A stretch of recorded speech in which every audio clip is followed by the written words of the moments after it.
설교 제목은 추구 순결이라는 제목으로 말씀을 나누겠습니다. 여기 다니엘은 뜻을 정하여 왕의 음식과 그가 마시는 포도주로 자기를 더럽히지 아니하리라 하고 자기를 더럽히지 아니하도록 판관장에게 구했다. 그래서 여기 더럽히지 않는다 하는 것은 종교적인 단어인데 하나님 앞에서 성결하고자 했다 하는 것은 하나님 앞에 예배드릴 수 있도록 하나님과 함께 동행하는 삶을 살도록 하나님의 은혜 가운데 하나님의 뜻을 깨닫고 순종하는 생활을 이룰 수 있도록 마음에 정했다. 그 말씀이에요.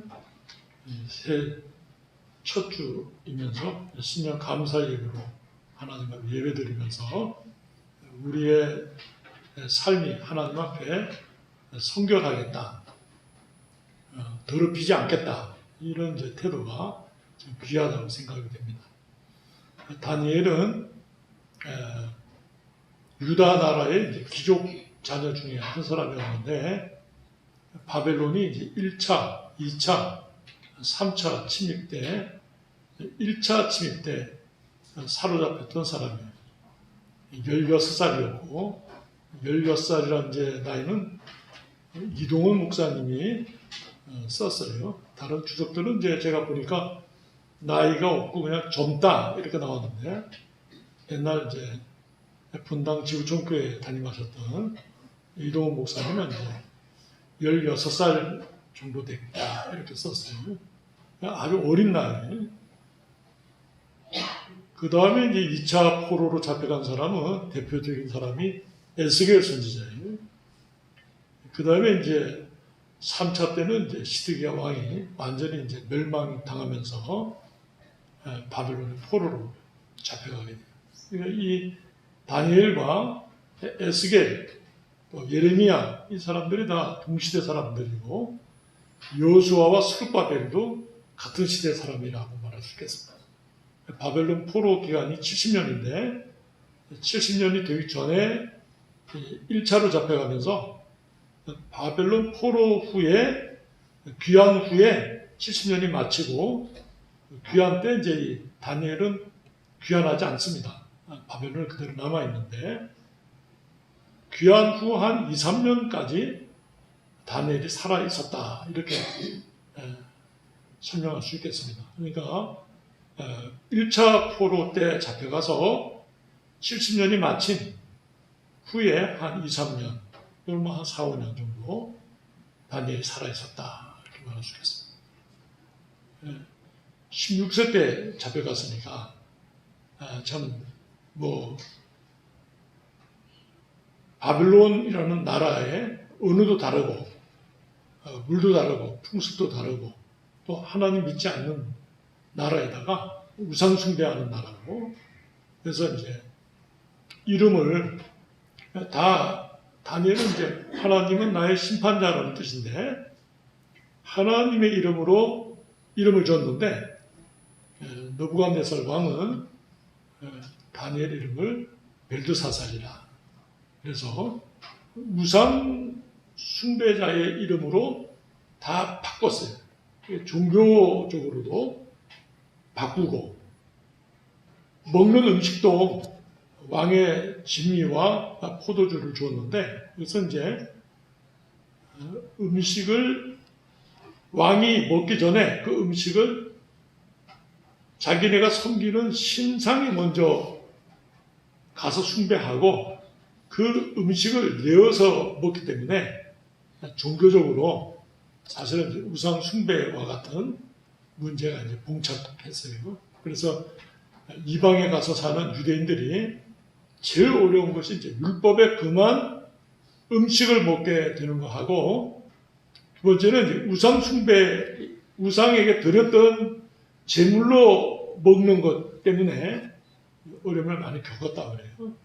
그래서 로마 시대 때 유대인들은 무화과 열매만 먹었다. 그런 기록도 봤어요. 그러니까 우상에게 드려진 제물을 먹지 않으려다 보니까 이것저것 다 가리게 되니까 율법에 명시된 음식만 먹게 되니까 결국 먹을 수 있는 것이 이제 무화과 열매밖에 없었다. 이렇게 말해요. 이거 굉장히 심각하겠죠. 많은 음식들이 있는데 그 중에 다 먹을 수가 없고 하나님 앞에 덜을 펼치지 않기 위해서 무화과 열매만 먹었다고 했으니까 그 고충이 얼마나 심했는지 알 수 있습니다. 그러나 느부갓네살 왕은 이 네 소년에게 최상의 음식과 최상의 교육, 또 최상의 대우를 해줬어요.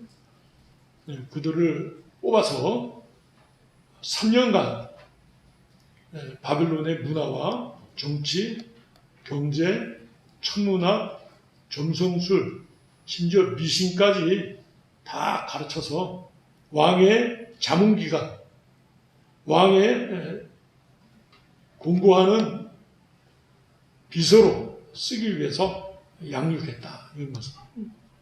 그러니까 어떤 면에서는 바벨론이라는 문화 속에서 최고의 대우와 음식과 교육을 받게 되니까 우리 세상 사람들이 볼 때는 야, 그보다 좋은 기회가 어디 있겠느냐.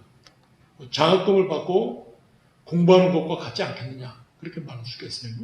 그러나 이제 다니엘은 하나님 앞에 성결해지기 위해서 그러한 모든 것을 다 버렸다. 그 말씀입니다.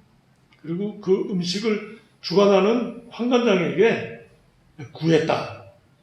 내가 하나님 앞에 더럽히지 않도록 하려고 그 의도는 아마 다니엘이 숨겼겠죠.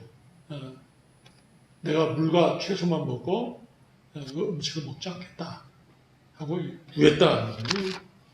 여기 구한다는 것이 그냥 한 번 구하는 것이 아니라 강력한 청구를 의미하는 단어를 썼어요. 환관장에게 구했다. 근데 구하는데 그렇게 영적으로 믿음이 사자같이 담대해도 인간관계에서는 이 다니엘이 아주 온유하고 겸손하게 구한 것 같아요. 그래서 이 청한다 이런 말씀 썼는데 12절 13절 보면 아주 그 극한 존칭에 해당하는 용어라고 그래요. 원문의 뜻이. 그래서 상대방을 극히 높이고 자기들은 종들이라는 표현을 썼어요. 그래서 아주 온유하고 겸손한 태도로 그 하나님 앞에서의 성결한 삶을 살고자 그 환관장에게 구했다. 환관장은 물론 하나님 믿지 않는 사람이고 우상숭배자고 또 아주 직위가 높은 공무원이에요. 그래서 그 사람의 돌봄과 배려로 말미암아서 다니엘이 생활해야 했기 때문에 그 관계에 있어서는 교만하지 않고 아주 겸손하게 그리고 온유하게 자기의 그 마음의 의사를 표현했다. 우리가 신앙생활을 이루어가면서 사회 속에서나 가정에서나 직장에서나 이러한 태도가 귀하다고 생각이 돼요. 우리가 하나님을 믿으며 하나님의 백성으로 살면서 구원받은 백성으로 살 때 한편으로 영적으로 교만해져서 무시하고 업신여기고 별종 갖고 이렇게 취급하는 태도는 옳지 않다고 생각합니다. 오히려 나보다 낮게 여기고 긍휼히 여기고 하나님의 은혜가 있으면 좋겠다 이렇게 생각하면서 오히려 사람을 품으며 하나님 앞에 기도하는 태도가 우리 신자가 가져야 될 합당한 태도가 아닌가 이렇게 생각이 듭니다. 그러면서 하나님의 능력을 믿고서 용감한 도전을 했어요. 여기 12절에 보면 청하오니 당신의 종들을 열흘 동안 시험하여 채식을 주어 먹게 하고 물을 주어 마시게 한 후에 당신 앞에서 우리의 얼굴과 왕의 음식을 먹는 소년들의 얼굴을 비교하여 보아서 당신이 보는 대로 종들에게 행하소서 하네. 강력한 하나님에 대한 신뢰를 바탕으로 이런 도전을 했어요. 10일 동안 채식과 물만 먹고 그 왕의 친미와 그 최상의 대우를 받는 소년들과 비교해서 떨어지지 않을 줄을 믿었다. 하나님을 믿었다. 하나님께서 그렇게 신앙으로 결단하는 다니엘과 세 친구에게 하나님께서 은혜 주실 줄로 믿었다. 그런 확신 가운데서 결심했다. 이런 자세가 참 귀한 것 같아요.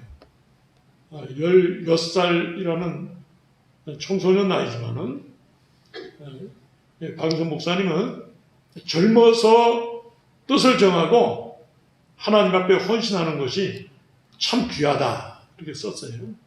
그래서 아이작 와츠는 7살 때, 요나단 에드워드 목사는 9살 때, 또 보통 어렸을 때 회개하고 하나님 앞에서 자신을 하나님 앞에 바쳐서 이미 15세, 16세 때 유명한 설교가로 쓰임받았다. 이렇게 기록된 기록을 봤어요.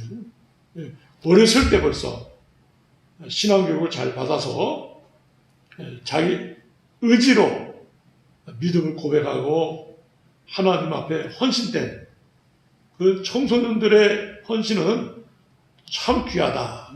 박영선 목사님께서 써서 물론 연세가 많아서도 뜻을 정해서 하나님 앞에 나 자신을 바치겠다. 또 얼마나 귀해요.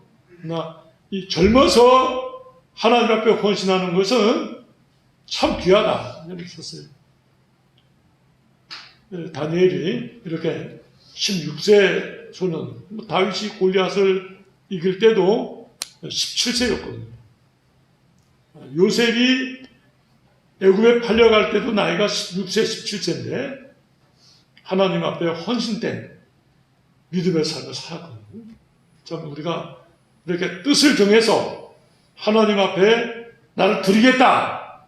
그렇게 헌신하는 자들은 하나님께서 반드시 은혜 주실 줄을 믿었다. 다윗이 골리앗과 싸우면서 물러서지 않았거든요. 사울 왕이 다윗에게 골리앗에 대해서 이야기할 때 흔들림 없이 믿음으로 결정하고 나갔다. 나갈 때 자기의 어떤 용맹을 믿고 나간 것이 아니라 전능하신 하나님께서 반드시 승리하게 해줄 줄을 믿었다. 마찬가지로 다니엘이 그렇게 하나님을 믿는 믿음으로 환관장에게 열흘 동안 시험해보라 이렇게 했어요. 여기 말씀해 보니까 여기 15절에 열흘 후에 그들의 얼굴이 더욱 아름답고 살이 더욱 윤택하여 왕의 음식을 먹는 다른 소녀들보다 더 좋아 보인지라. 그리하여 감독하는 자가 그들에게 지정된 음식과 마실 포도주를 제하고 채식을 주니라. 여러분, 우리가 무슨 음식을 먹어서 10일 만에 얼굴에 나타난다. 불가능하죠. 아무리 좋은 화장품을 바르셔도 10일 만에 무슨 효과를 얻겠습니까? 하나님께서 특별한 섭리와 은혜로 증거를 보여주셨다. 하나님을 믿고 그 확신 가운데 결단을 내려서 뜻을 정해서 실행할 때 하나님께서 은혜를 주시고 도와주셨다. 그리고 환관장이나 감독하는 자에게 은혜를 주신 것이 더럽히지 아니하고 하나님의 사람으로서 살아갈 수 있도록 은혜를 주셨다 하는 것입니다. 박영선 목사님은 이렇게 썼어요. 다니엘은 생명보다 성결을 귀하게 여겼다. 생명보다 성결을 귀하게 여기는 거예요. 이게 참 귀하죠. 목숨을 내놓고서 하겠다. 이건 뭐 누가 그걸 말릴 수 있겠어요. 마귀는, 세상 세력은 목숨을 가지고 우리를 위협하잖아요. 뭐 이렇게 하지 않으면 죽이겠다. 근데 죽어도 그거 하겠다. 이거 무섭죠. 최고의 힘이죠.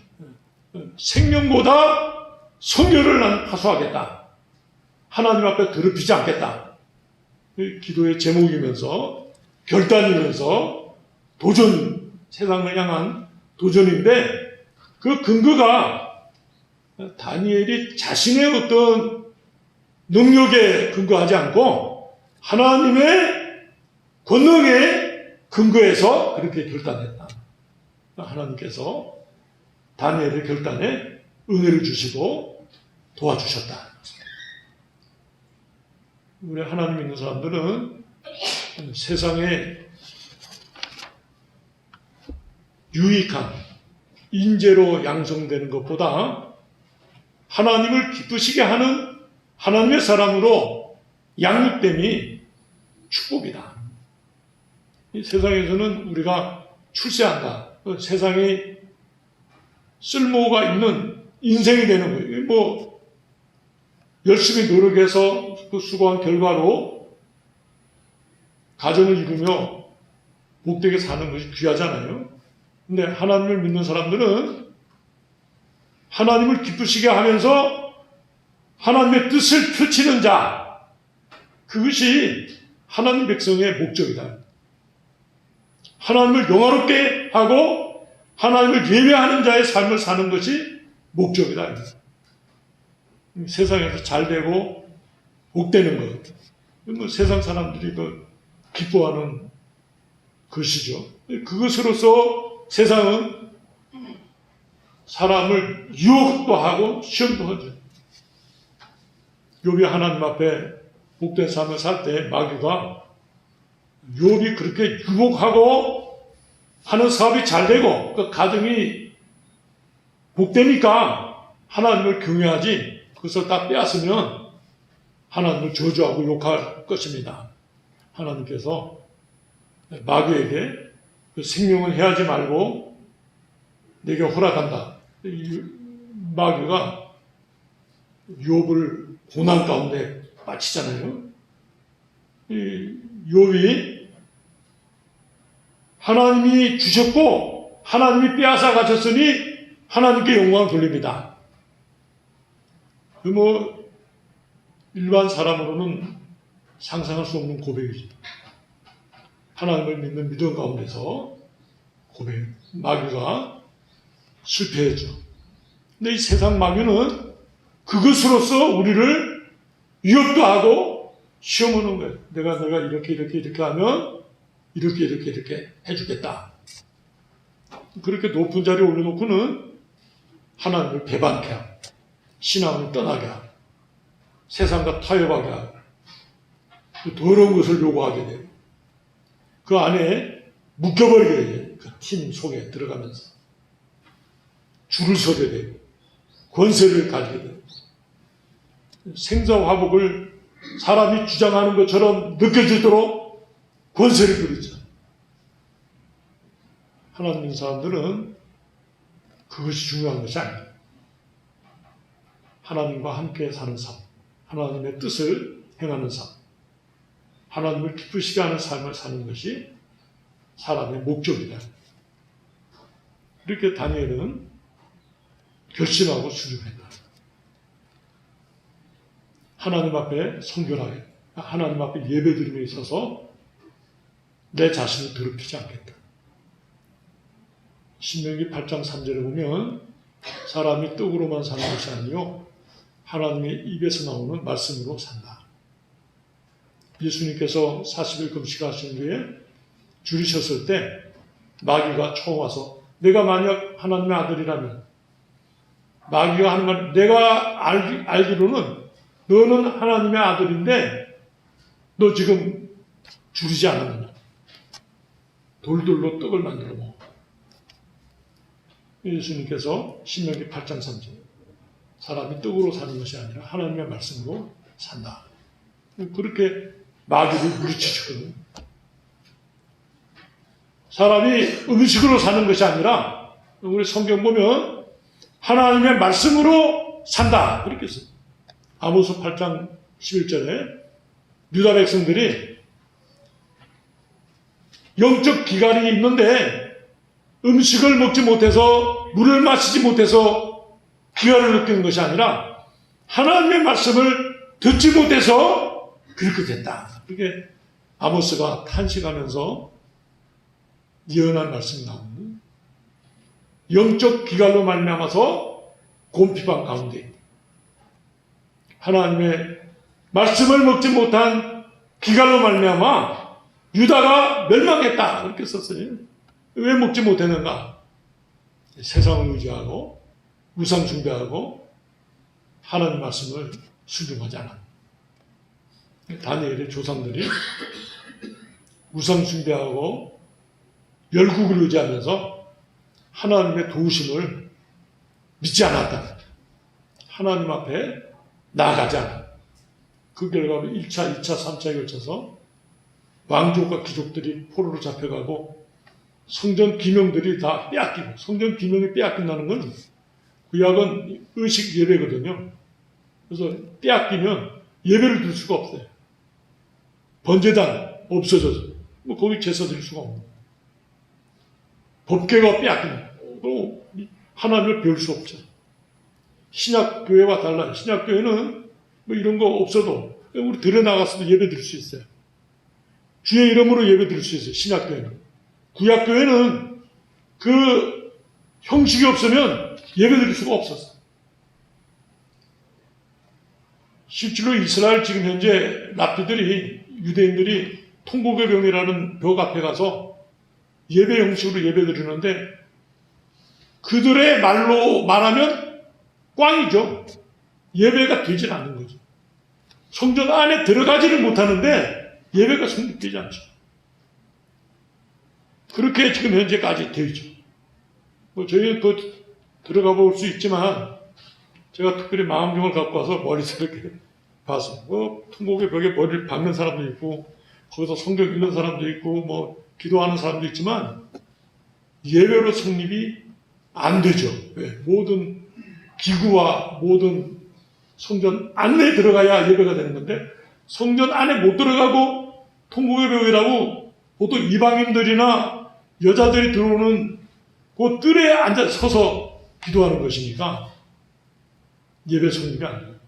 느부갓네살 왕이 성전의 기명들을 다 가져간 것은 하나님이 예배 드릴 수 없도록 이스라엘 백성들에게 벌을 주시고 멸망을 당해서 다 깨트려지고 빼앗기는 거예요. 히드기야 왕은 자기 눈 보는 데서 두 아들이 죽임을 당하고 눈을 빼서 끌려가죠. 그와 같은 상황을 다니엘이 못 겪었고 그 자신 직접 바벨론의 포로로 잡혀가면서 그 16세 소년의 마음속에 하나님 앞에 원망과 불평과 탄식이 있기보다 내가 하나님 앞에 거룩하게 살겠다. 더럽히지 않겠다. 하나님만 나의 하나님으로 섬기겠다. 얼마나 귀한 것이에요. 그런 그 자세가 이긴다.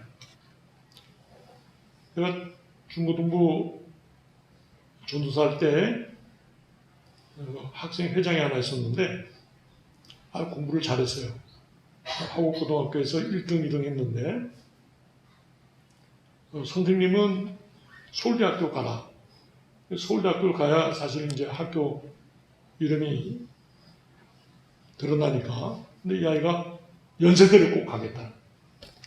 선생님은 서울대 가야 된다. 학생은 연세대 가겠습니다. 자꾸 싸우는 거예요. 마지막 원서 마감 날까지 선생님이 안 써주는 거예요. 원서 써줘야 가는데. 근데 이 아이가 선생님한테 선생님 제가 중2 때부터 하나님 앞에 기도했어요. 의대를 졸업하고 의사가 돼서 선교사를 가려고. 선생님 제가 서울대 의대는 못 가니까 연대 의대를 꼭 가야겠는데 써줘. 왜 이제야 그 얘기를 하니? 그들이 바로 그냥 그 자리에서 연세대 원서 써주시더라고요. 그러면서 그 아이가 그 간증을 조근후보에 사는 걸 들었어요. 그렇게 중2 때부터 마음의 결심을 가지고 하나님 앞에 기도하면서 공부해왔다. 그래서 선생님이 왜 진짜 그 얘기를 안 했니? 그러면서 원수 써주더라. 하나님을 믿는 사람들은 하나님의 소원을 가지고 자기의 소원을 품고 그 하나님의 소원을 기도하면서 나아가는 사람이 빌립보 2장 13절에 하나님의 소원을 내 마음속에 두고 이루게 하시는 하나님 앞에 영광을 봅니다. 우리가 이 땅에 사는 것은 하나님의 은혜로 살고 하나님의 능력으로 살고 하나님의 도와주시는 은혜로 사는데 목적이 하나님을 기쁘시게 하는 목적으로 산다. 다른 사람들에게 하나님의 살아계신 증거하는 것입니다. 이렇게 뜻을 정해서 판관장이나 감독하는 자가 목격하게 하나님이 살아계시구나. 나중에 2장 3장 가면서 기도하면서 응답을 받고 하나님의 주권과 하나님의 살아계심과 그 역사를 선포하잖아요. 그 귀한 은혜요 영광이라고 생각합니다. 우리가 이 한 해를 시작하면서 여러분들의 마음속에 이렇게 하나님 앞에 뜻을 정하고 목숨을 내놓고서라도 지키겠다 할 가치가 있는 제목을 정해서 하나님 앞에 살자 이렇게 여러분에게 말씀드립니다. 같이 기도하겠습니다. 하나님 아버지의 은혜를 감사합니다. 가장 낙심하며 비참한 상황 가운데서 다니엘이 오히려 낙심하거나 불평하지 아니하고 하나님 앞에 자신이 더럽히지 아니하리라는 성결한 마음을 가지고 목숨을 내어놓고 도전하며 하나님을 의지하고 하나님 앞에 나아갈 때 하나님께서 은혜를 베푸시고 권능을 베푸시고 함께 하셔서 놀라운 은혜와 축복을 주신 사실을 살펴보았습니다. 아버지 하나님, 우리가 이 세상을 살아가면서 하나님 앞에 어떠한 삶을 살아야 할지 강한 도전을 받습니다.